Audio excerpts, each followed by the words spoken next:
BRS के senior कायद और साबिक वजीर केटीआर की क़ियादत में पार्टी के कालासती वफद ने आज तेलंगाना के गवर्नर से राजभवन में मुलाकात की।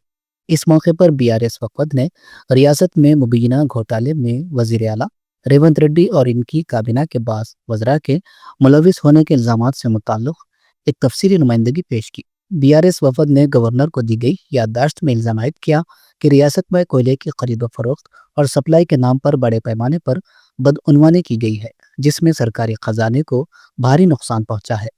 वफद के मुताबिक इस मुबीना घोटाले में बाअसर अफराद और आला अहदेदारान शामिल है, जिसकी वजह से शफाफ और गैर जानिबदाराना तहकीकात नागुज़ीर हो चुकी है।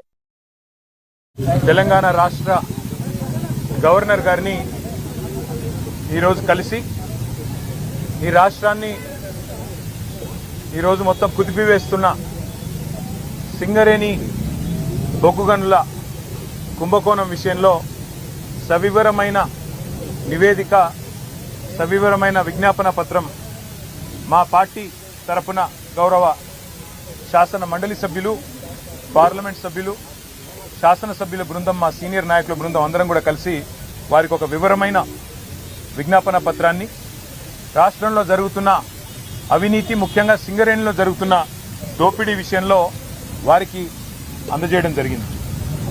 సింగరేణిలో అవినీతి జరుగుతున్నదని ఆధారాలతో సహా మా శాసనసభ పక్ష ఉపనాయకులు, మాజీ మంత్రి పెద్దలు హరీష్ రావు గారు పత్రికా సమావేశం పెట్టి ఆధారాలతో సహా బయటపెట్టినప్పటి నుంచి కాంగ్రెస్ పార్టీలో వణుకు మొదలైంది.